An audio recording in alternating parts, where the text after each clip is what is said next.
Detroit. I'm Joanne Watson, and this is your wake-up call.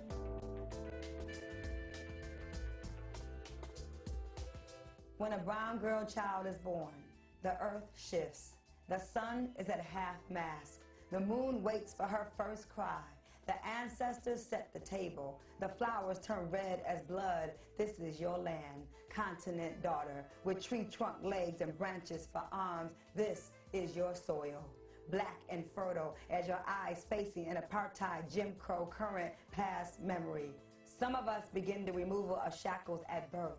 We grow into the armor of struggle quickly. We brew courage in our tea, blend bravery into our Sunday dinners. Joanne Watson, you understand nation building is not a part-time job. This dedicated life is sometimes lonely, a vulnerable choice, but it is the only way you know how to operate.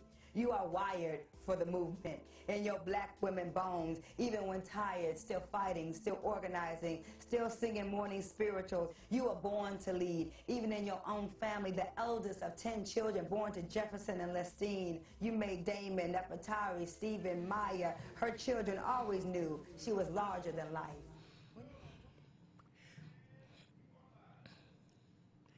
Wake up, Detroit. I'm Joanne Watson. This is the day the Lord has made. We rejoice and we're glad in it. I don't know about you, but I can't let one day go by without praising his name. Can't let a day go by without counting the cross. Can't let a day go by without praising his name. We praise God from whom all blessings flow. We know it is God who made us and not we ourselves. What else is there to do in the morning time but to say, good morning, Lord. We love you, Lord. We praise you, Lord. We honor you, Lord. We're here because of you, Lord. We recognize from whence our blessings come. We would not be awake were it not for you. We would not have use of our limbs. We would not be able to walk and talk, to see and hear and to think and touch and taste and smell if it were not for you. You are the one who gives us life. Every breath we take ought to be a prayer saying, thank you, God. Thank you, God, for the breath. We thank you, God, for shelter. We thank you for food. We thank you for water.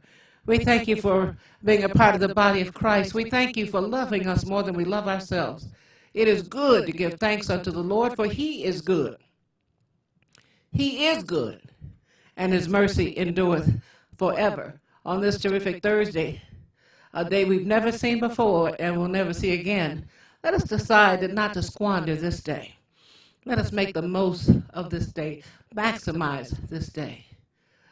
Take charge of this day, not let it just happen to us. Don't let somebody else figure out your agenda so that you can be a part of their odyssey. You be in charge. Go into a special place where you talk with the Lord today.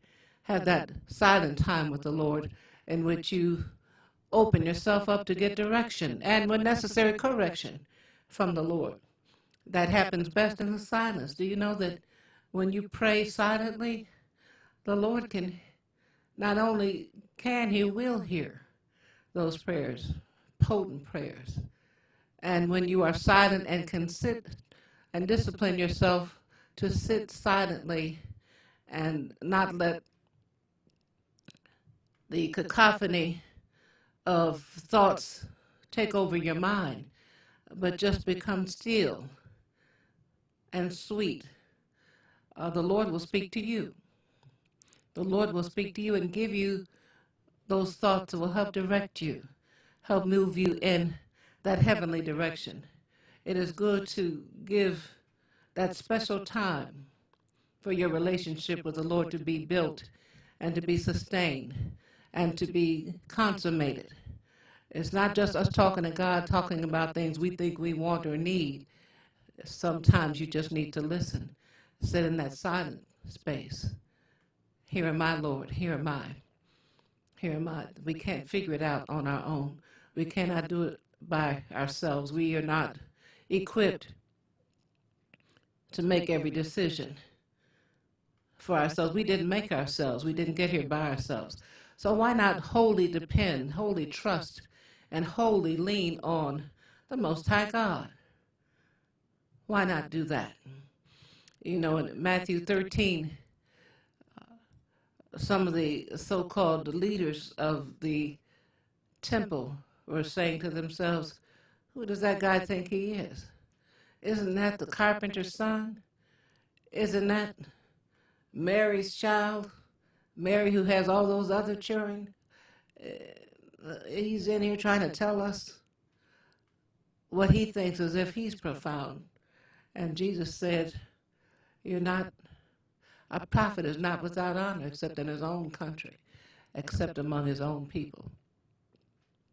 Sometimes you have a prophet in your midst, you have someone worthy, and they're being mocked and scorned and rebuked. The only way you can operate with that clear vision, that 2020 vision in this year of 2020, is to connect with the Most High God, is to connect with the one who is truly in charge, is to be on that righteous plane, hallelujah, is to declare that we are part of the body of Christ and we belong to each other. We are not independent. We're part of a unity circle of believers who are rooted in faith, hallelujah, and rooted in love. As we are about to enter the month of February, which is the month of love, not only because of Valentine's Day, but February represents the disciple John, and John was all about love. For God so loved the world, John 3:12, that he gave his only begotten Son, that whosoever believeth on him shall not perish, but have everlasting life. It is good to be filled with that bounty of love, that reservoir of love. You can't love too much. You cannot over love. We ought to be overflowing with love. When we think of the goodness of God in our lives, when you think of what the Lord has done for you, when you think of the grace and the mercy and the love, the pure expression of divine love that has been poured onto you since your existence, it ought to make you shout and say, hallelujah, glory to God. Thank you, God. Thank you, God. Let us add to that wonderful bounty of faith that we've been talking about all the month of January.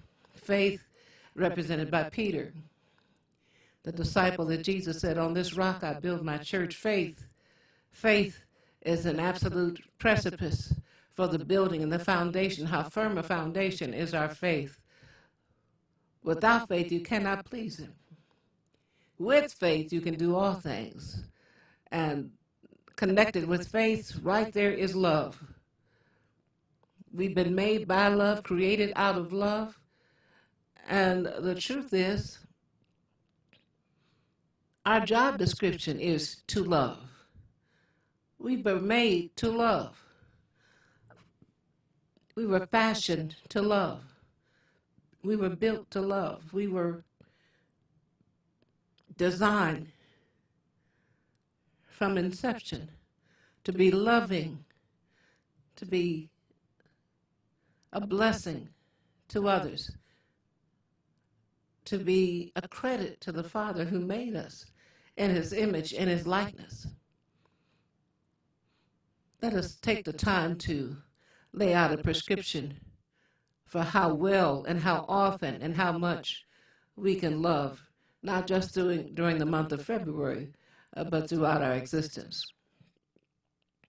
See, those things that people normally concern themselves with, things, material things like cars and houses and jobs and titles, clothing, those things are transitory. Here today, gone tomorrow. Literally, here today and gone tomorrow. Those persons that are often envied because they seem to, quote, have it all. If you don't have the Lord, you have nothing. There is nothing that gives us joy and fullness and wholeness and fulfillment and that deep foundation of having it all than to be connected with the Most High God. Therein lies your satisfaction, your belief system, your relationship with God. That level of connection bypasses any kind of enthusiasm or excitement or ecstasy you're going to get from some outside source, and that comes from the inside. So we need to discover the power within. There is power in you, and that power is part of that eternal divine substance that made you, that created you. And we are connected with God, and we're also connected with each other, which is why we ought to wish the best for our brother and our sister. We ought to see the best in our brother and our sister. We ought to hope for the best in our brother and our sister. We ought to honor the best in our brother and our sister, and we ought to love ourselves. How can you love God whom you have not seen and hate your brother and your sister who you see every day? We need to love our brother. Love our brother. Help our brother. Be connected with each other. Find ways to be a support system, to enable, to fortify. Find a way to lift somebody up today. What you do for others, God will do for you. What you share with others will be multiplied and be given back to you, pressed down, shaken together, and running over. And we need to tithe. Those persons who are tight-fisted, who just don't have a heart of generosity, don't like to share, don't want to give, they're never happy. Look at the people you know who are tight, who are stingy, who just can't seem to part with their funds, for no matter how good the charity is or the need is. Look at their faces, look at their countenance, look at their personality. They're not happy. When you are sweet and giving and generous and kind and thoughtful, and you give and you don't think about it anymore, you are on the bounty of receiving. You have a reservoir of good coming your way. Because as a man thinketh, as a woman thinketh, so is he, so is she. What you give, you will absolutely receive it back, and you will get it back plus, as Job got double what he lost. By the end of that book, everything he lost was returned twofold. You never lose sharing and caring. You only benefit. So how can we outfit ourselves to be a benefit to others, to be a blessing to others, to be grace and mercy and good for others? Who can we add to our love potion today? We want to have a long list of people we can express love to throughout the month of February. We want to have a special list of people who we don't normally have in our contact list. Persons who may have been forgotten along the way. Somebody who may have been a part of your life 20 years ago, but you haven't been in touch with. Get in touch with them. Express your love and your commitment. Take time with people. There is nothing more valuable than time. Visit. Share a note. Provide a gift. Take some lunch to someone who is maybe sick and shut in. Give time, thoughtful conversation to someone who is hungry for conversation. There are some people who are just aching to share with someone who cares about them. You be a blessing outside of your own circle, outside of your own little group today, and change their life, change your life. Expand your territory. You know, that prayer of Jabez, oh, that you would bless me indeed and enlarge my territory, and that your hand might be with me, that it might keep me from hurt or harm. Oh, that you would bless me indeed, is a prayer all of us can make. But the blessing we're requesting from God, we should make a decision to be a blessing to others. So let us say today, oh, who can we bless indeed? Who can we honor indeed? Who do we see as more honorable than ourselves? Who can we assist today? Who can we share with today? Who can we lift up today? Who can we say a good word to today? Who shall we render unto this day God has given us so much, we ought to make it our business to give unto others, to be a blessing to others. We certainly want to invite you to be a part of our bounty at Westside Unity Church on this Sunday at 11 a.m. That's 4727 Joy Road at Broad Street between Dexter and Grand River at 11 a.m. It'll be a blessing to have you grow in grace with us, lift up the transcendent treatment that has us connecting with the Most High God, that has us coming together with the prayer of protection. We pray for protection every week, recognizing that our power is not rooted from ourselves, it comes from God. And that power within protects us, enables us, ennobles us, lifts us to higher ground. We send forth that prayer. We have meditation. That's important. I wonder if you know that there is power in meditation. There's a power in setting aside time just to communicate with the Most High God, to take some deep breaths and to just be still and know that God is God all by himself. There is healing when you pray together.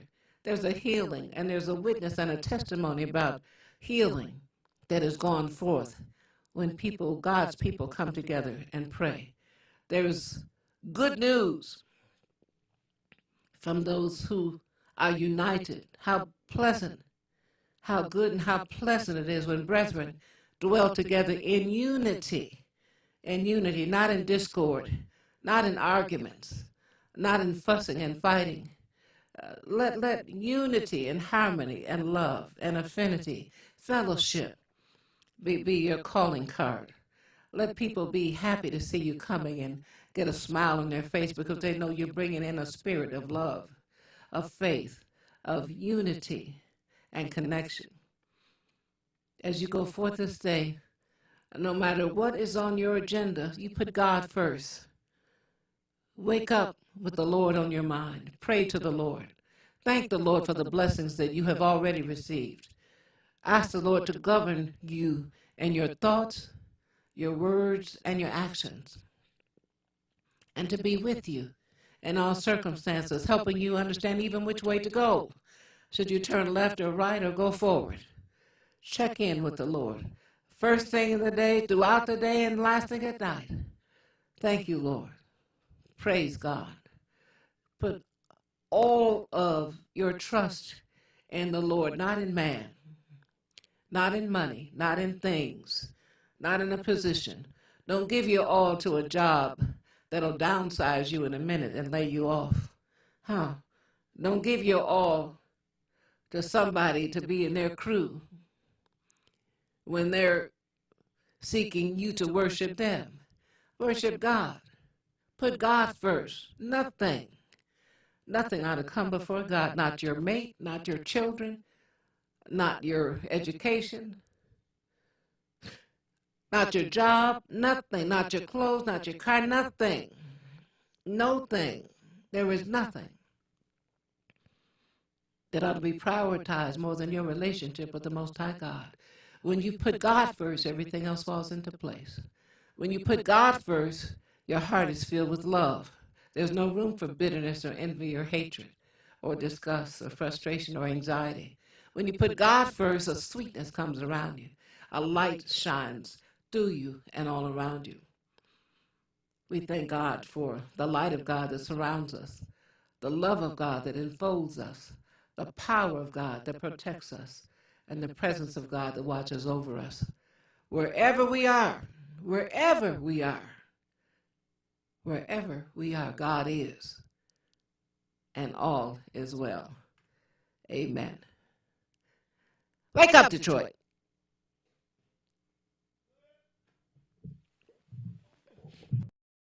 Share an important message with the Wayne County taxpayers. Well, thank you for allowing me to help. You know, most of my life I was a resident of Wayne County, and so I'm here to help because Treasurer Shabri wants to work with Wayne County homeowners to keep families in their homes and prevent foreclosure. If you're having trouble making your property tax payments, let us know. We have many resources to help. Take the first step towards staying in your home by going down to the Wayne County Treasurer's office on the 5th floor of the International Building in Greektown.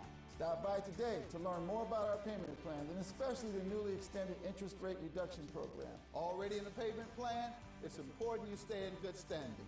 Making property tax payments is now easier than ever. We have placed payment kiosks in Rite Aid stores and community centers across the county. We've also added kiosks in our offices. Contact us at 313-224-5990 or email us at taxinfo@waynecounty.com. Hi, this is LaWanda. This is R.J. Watkins. Coming to you to bring you some information about the #1 detox in the nation, Lemon Burn. Lemon Burn helps to turn the fat into fit. It's for you, a happier, healthier you, because you know healthy is the new beautiful. An all-natural way to improve your health. It promotes a healthy digestive system, attacks and reduces belly fat, as well as gives you energy. Need to get yours today. Call 313-868-6612. Don't forget to exercise and eat right. It's Savior's Day 2020, and you're invited to hear the Honorable Minister Louis Farrakhan. Black people of Detroit. Sunday, February 23rd in the TCF Center. Don't miss the Honorable Minister Louis Farrakhan live. You are a very, very special people. Sunday, February 23rd at 2 p.m. in the TCF Center. Get your tickets and all the details now at noi.org.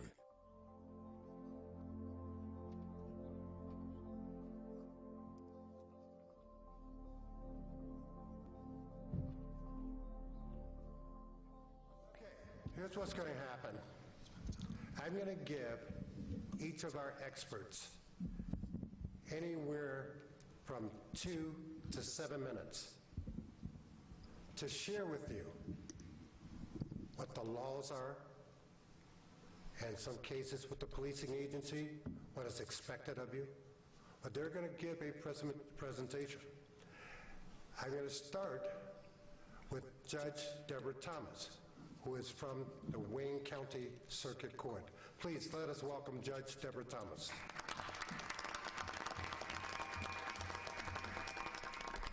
Good evening. Good evening. I'm actually going to do a two-part presentation. All right? I'm going to start off from the perspective that I was born and reared in the city of Detroit, the Detroit public school system. My children and my stepchildren were all born and reared in the city of Detroit. And so I'm going to talk, and I used to be a teacher. And before that, after that, I was an attorney, and now I am a judge. So I'm going to start off, and I know I'm talking to all the good kids here.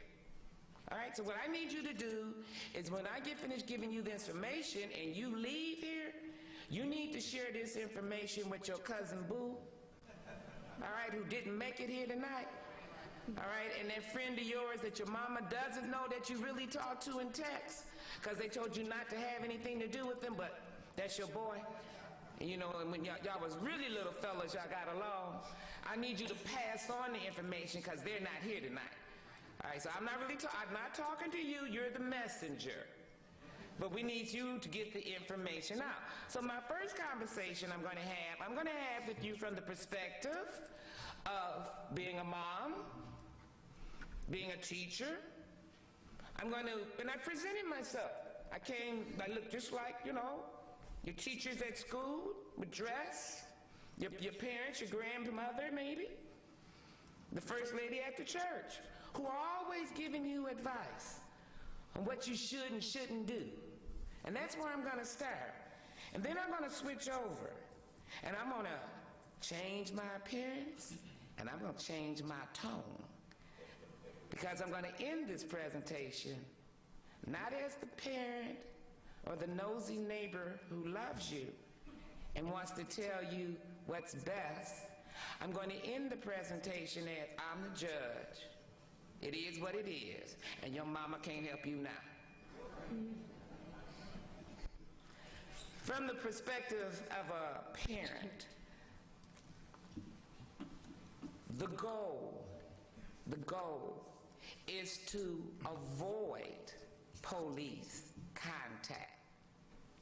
The goal is not to have police contact and not end up arrested. That's not the goal. The goal is to avoid police contact in the first place. There was a time, especially among our guys, everybody was going to be a rapper.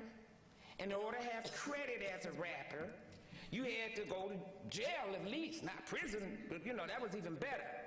But you at least go to jail, so when you were rapping your songs, you knew what you were talking about, the streets, because you've been there. 99.9% of the same folks were never going to be a rapper and get paid for it. The goal is to avoid police contact. How do I do that? I talk to a lot of young people, and they tell me all the time that the grown-ups always say, think first. Think before you act. One day, one of the young people said to me, wonderful, but nobody tells us what to think. What is it we're supposed to think? You're supposed to think defense. Defense. When you play these computer games, you're on this internet, you got all these games, and you got these games going, and you're thinking 3 steps ahead. If I make this move, I'm going to lose my man. If I make this move, my town is going to get taken. If I make this move, I'm out the game. If I make this move, my buddy going to make 3 more moves, and then I'm going to lose. You're thinking ahead. You're anticipating. As you are out there in these streets, as you are interacting with people, some of whom you call friends, which has a whole new definition now that we got Facebook. You think everybody you meet on Facebook is your friend. We need a whole new terminology to define what a friend is. You're lucky when you live 20, 30, 40, 50 years if you truly ever had 3 good friends. But you need to anticipate.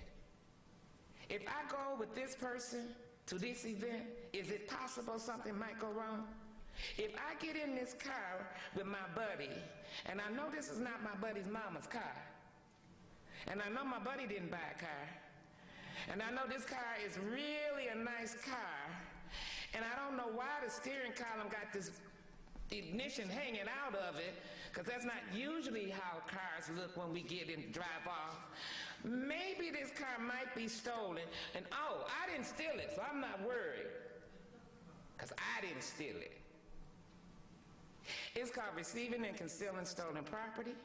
It's a 5-year felony. When you saw that steering column busted, you had a reasonable suspicion right then and there that something was not right. When you saw your buddy pull up in a car that was too good for your buddy to have, and you knew that wasn't his mama's car, you had a reasonable suspicion right then and there that something was not right. So thinking ahead, you didn't get in the car. Thinking ahead, you came up with some excuse. Oh man, I would go, but oh, my stomach just got me. I got to go in the house. Oh, I would, man, I would hang with you tonight, but I got to see about my little brother. Now, you're not lying, because you do need to see about your little brother. You do need to be a role model. And being a role model and setting the right tone and the right role for your little brother is seeing about your little brother. You got a good excuse, and you don't even look like you was dishing your friend. You need to think, anticipate what might happen. You driving down the street, the music is bumping, the bass is so loud, the whole car is rocking, you leaning, everybody 2 blocks off can hear you. Of course, you got that music on that's got all those words that they bleep when it's on the radio, but it doesn't matter because you knew what the rapper was saying, even though the rest of us in my generation haven't got a clue outside those words we didn't want to hear. And you can't figure out, when you pulled up to that stop sign, you did a rolling stop. There's no such thing as a rolling stop. And you can't figure out why the police got behind you and pulled you over. I got a right to play my music. I got a right not to have to hear it. I got a right to lean over in the car. I got a right to know, is there anybody behind that steering wheel as it's approaching me 20 miles over the speed limit? I got a right to pause at the stop sign because I can tell nobody was coming. Just because I'm a little old lady driving 5 miles under the limit doesn't mean I'm not coming. Your rights don't trump my rights. You'd want to go unnoticed. Fade into the crowd. Turn the music down. Fade into the crowd. You can even put 2 hands on the steering wheel. Okay? Fade into the crowd. You won't even have to be stopped. Yellow light does not mean speed up to get through. It's not what that's about. Fade into the crowd. If you come in contact with the police and you're in a vehicle, you see the lights coming on, you should pull over safely and quickly. Do not run from the police. Do not run from the police. Don't run by using the car. Don't get out and run on foot. First of all, when you run on foot, they have to chase you. They're older. They're mostly overweight. They're tired. And when they get back to the station, they don't want to hear how you didn't catch that kid. Just like you got peer pressure, they got peer pressure. They gonna catch you because they need their job. They got a mortgage, they got a car note, and they got 2 kids on the way to college, and they got to pay tuition.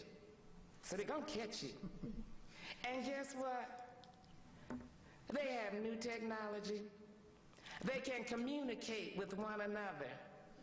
They don't even have to push a button. They carry this little microphone thing and fits on their collar. They're talking the whole while. He went through the alley. He's headed up Main Street. I got him, man. I'm going to cut him around the back. I'm coming up the back. Oh, I was on the other side of town. Ain't nothing happening over here. I'm fixing to join you boys. Okay, what color you say he had on? They're communicating. They got you tracked. And in the big city where I come from, Detroit, they got helicopters. They got it covered on the ground and in the air too. And our state police and our county sheriff and our Detroit Police Department, they got boats. They will catch you on the water. They are communicating. Do not run. Do not run. In the car, it's the same story. Not only do they have the mics on their lapel, they got the mics in the dashboard. They are communicating. Don't bother. Fleeing and eluding is a felony. 5 years. Fleeing and eluding because you thought you were going to outrun the police. Not going to happen. Avoid contact. Think ahead. Anticipate. When you get in contact, they come up to you, they're talking with you. Say, yes, sir. No, sir. Yes, ma'am. No, ma'am. Now, I know that's coming as a shock to a lot of you. When I had my first child, I took her to visit my best friend, who was her godmother. And she was, raising up the little baby the way to go. And I told the little baby, girlfriend said something, little baby. I said, little baby, say yes, ma'am. My girlfriend said, I'm not teaching my children to say yes, ma'am.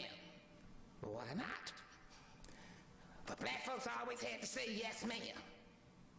They was all about, my children not gonna learn to say yes, ma'am. I said, that's the stupidest thing I ever heard you say with a college degree to boot. It's just a sign of respect. It's just a sign of respect for someone that is older than you. So a lot of us haven't been teaching our children, because they don't say yes, ma'am, and no, sir, and to us, their parents. They think we their best friend too, and they talking to us like we are. So they don't even know that terminology. They haven't even heard of yes, ma'am, no, ma'am. You can't get that out your mouth. Say yes, officer, no, officer. It helps to set a tone that's calm. It helps to set the tone that you acknowledge that you're dealing with authority figure And you are, like it or not, that is an authority figure. When you in the classroom, I hope you're not calling your teacher Miss Jones. Hey, Betty. It should be Miss Jones. Acknowledge the authority figure. Keep your hands on the wheel when you're pulled over. They used to teach us, oh, you should have your license and your registration ready when the policemen get to the car. That's called a fugitive movement. You digging all into the glove box. You're reaching behind the seat of the car because that's where you set your purse. You threw your jacket back there, so now you're trying. Don't do none of that. Keep your hands on the wheel of the car, the steering wheel. Lower the window down. Now, some of these officers will tell you something different. I'm not on the streets. I'm just telling you what I see from the courtroom and what I tell the young folks where I live. Where we have the highest crime rate. Second in the state. We're behind Flint now. Wait till when you get ready to get the driver's license, when you're getting ready to get the registration, ask the officer or say to the officer, my registration is in the glove compartment where I put my wallet. I'm going to take in my hand and I'm going to open the glove compartment, if you don't mind, to get the wallet. Let the officer know what you're fixing to do. They don't know you from Adam. They never met you before in life. Just because you know you're a good kid don't mean they know you're a good kid. They don't know what you're reaching for. It's not like they've never had a gun pulled on them before in their lives. Not like they don't want to go home to their wives and kids at the end of the shift. How about a heads up? Why I'm going over in this direction, what I'm going to get. And don't get an attitude if they put their hand on their gun because they don't know you. That's reasonable behavior in a society where more people are reacting violently when they're having contact with strangers in the street. You are here, if the police, if you're out of the vehicle, if you're on the street, and the police say, raise your hands, put your hands in the air. That's so they can see them both. They know you're not reaching for a knife. They know you're not going for a gun. If they say put your hands in the air, I'm going to share with you what one of the ministers told the folks in Detroit. When you go to church, you raise your hands and call on the Lord. I don't know a better time than when you got police contact and it's fixing to get real serious than to call on the Lord. Raise your hands. They don't have to know you're calling on the Lord. Just raise your hands. If everything goes well, you get back in the car, or you walk on down the street, you can say, thank you, Jesus. I called on the Lord. Raise your hands. Cooperate. Things will go a lot better if you cooperate. You hear all the time that you do not have to talk to the police. And I brought these cards over. They're provided by the ACLU. There should be enough here this evening that just about everyone should get one. And it says rights are, if you come in contact with the police, if you come in contact with immigration, what you should and should not do. As I looked at it, one of the things that I first noticed was not on this card.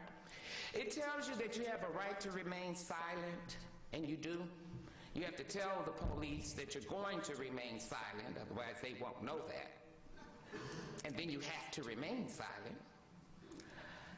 You have to tell the police your name and your birthday. After that, you don't have to tell them anything. We get this concept in our minds that we have all these constitutional rights, and oh, we do. It's just that the legislature and the courts have kind of redefined these rights to set specific criteria. And they're not as broad as you think they are. If the police ask you your name, you must tell them there is a United States Supreme Court case that says so. If you refuse to tell them your name, you have created what we know called reasonable suspicion. Once you get to that reasonable suspicion part, then they got a right to pat you down. Start asking some more questions. Take you in. fingerprint you to find out who are you. You must give them your name. If you are going to say, I want a lawyer, that's been narrowly defined and redefined also. You can't say, I think I might need a lawyer. That's not it. You can't say, I think I might want a lawyer. That's not it. You have to say, I want a lawyer. And you have to say it again and again and again. If they come to you again, if it's a different officer, somebody says, well, maybe you'd like to talk to me. You didn't like that other fella, you can talk to me. You have to say it again. I want a lawyer. I want a lawyer. Go through the card. It is insightful. You can fold it and perhaps keep it in your wallet. The most important thing I want you to know as your teacher, as your parent, is try to fade into the crowd. You don't have to have the loud music. If you come into contact with the police, they are the authority figure.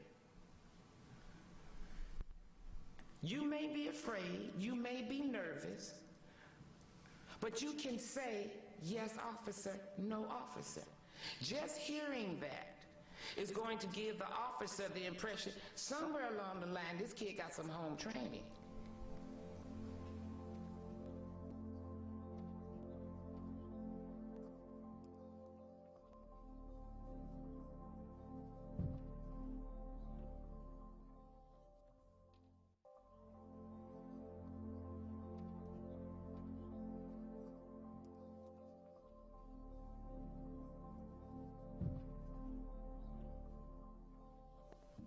As a judge. And it's a whole different conversation when you get down to the courthouse with the judge.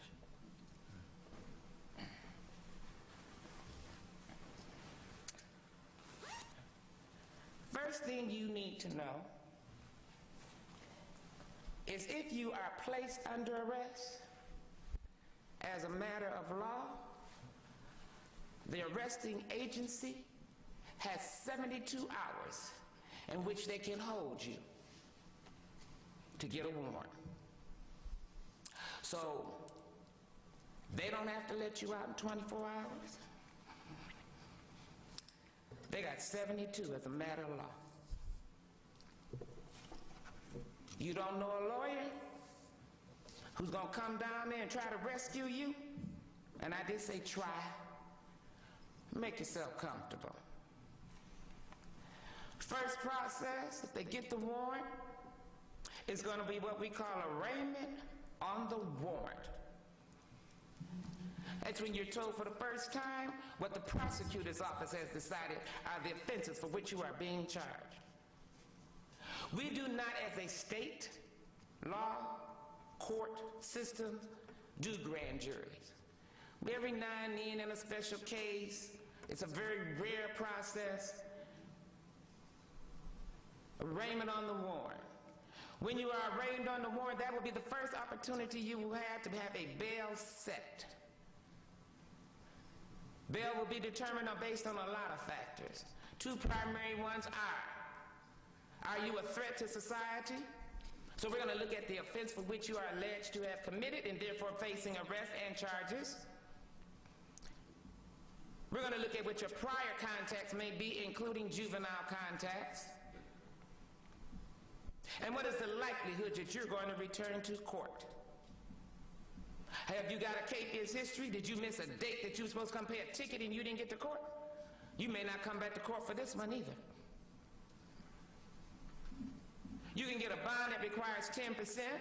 You can get a cash surety bond, which means somebody got to put up a house. 100% cash bonds are not legally possible, but you can, under certain offenses, get no bond at all. And in capital offenses for which you face possibility of life in prison, we can set no bond or $1 million plus. Welcome to the courthouse. We now have a new process. We call that a pre-exam hearing. At the pre-exam hearing, that will be the first time, if you get lucky, there will be a lawyer there. Generally, by that stage of the game, the lawyer is supposed to have whatever evidence that the prosecutor may have, what witnesses they may call. But of course, they haven't had time enough to go talk to your witnesses or to see your evidence, especially if you're still in jail because you didn't make bond. At that stage of the proceedings, you may get your first offer to plead to a reduced charge.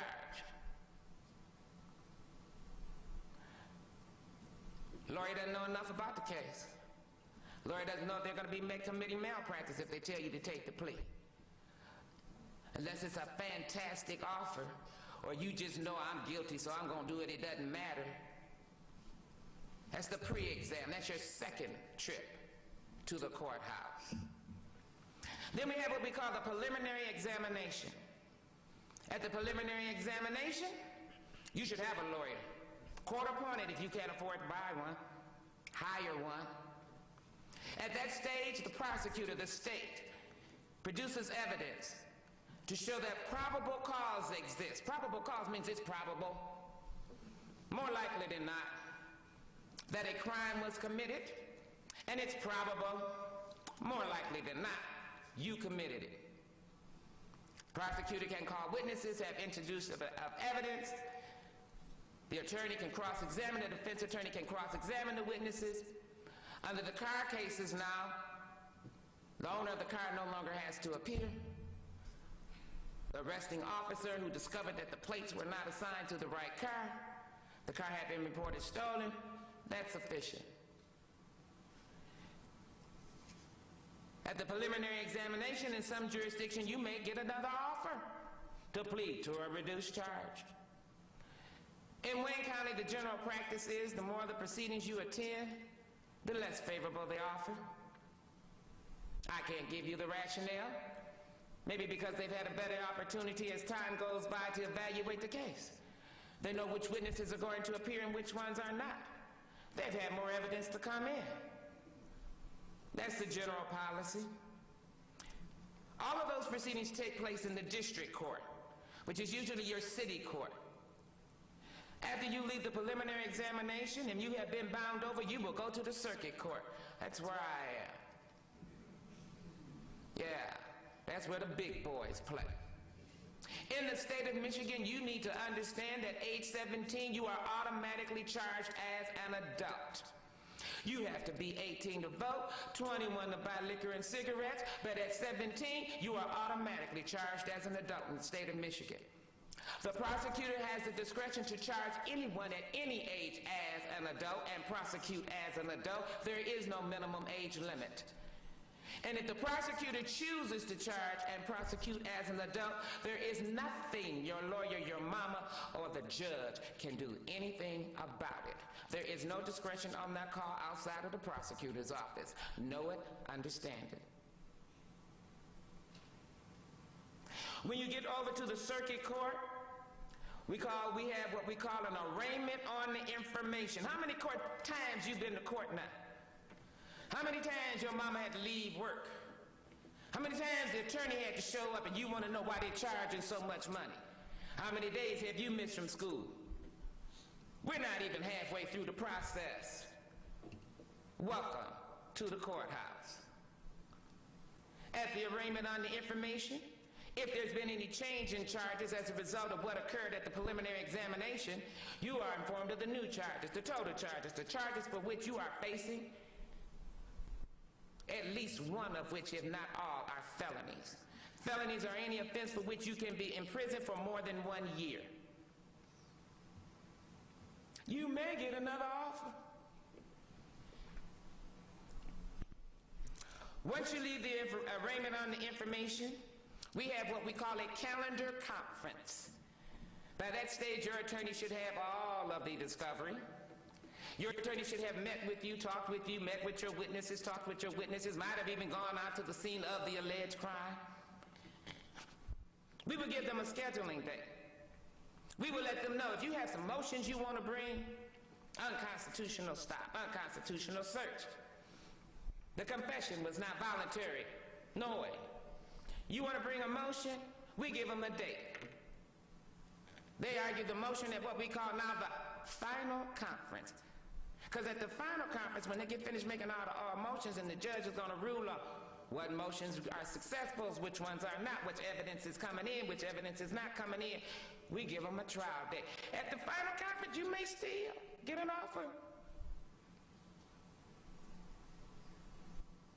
You don't have to take them at any stage. You are entitled to a trial. Speaking of which, the law on that has changed as well. It is not the defendant who decides whether or not they're going to have a trial by judge or by jury. That was the old Constitution. Under the way it's interpreted now, the government brings the charges. The government proves the charges. And it's the government that decides who will decide whether or not the charges have been proven, whether or not that decider of fact will be the judge or jury. You're just along for the ride. Welcome to the courthouse. When you go into trial, depending upon how many witnesses, closing arguments, or opening statements, closing arguments, hear the case, jury deliberates, they come back with a verdict. They may find you guilty on all the charges, some of the charges, not guilty. If you are found guilty, now you come back for sentencing. How many times have you been down to the courthouse? How many sleepless nights did your mama have? How many times did your grandmother's blood pressure go up? How many extra days of overtime did your daddy have to do to get some money to pay the lawyer? What if you needed experts and all the experts had to be paid too? Did somebody take out a mortgage on the house to pay for the experts? The object is to avoid police contact, to fade into the crowd, to not be at the courthouse in the first place. Sentencing. Under Michigan law, your major offenses, all of those, your capital offenses, life.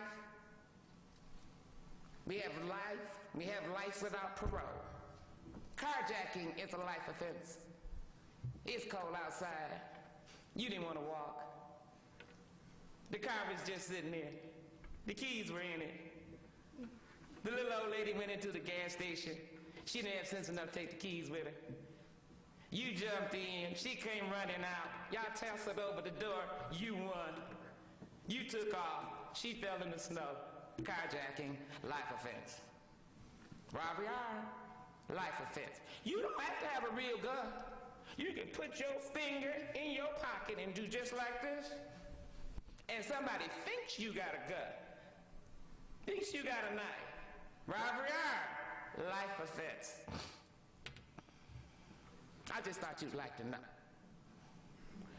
For those offenses that are not considered capital offenses, there's a cap at the top. It could be maximum of 20 years. It could be a maximum of 15 years.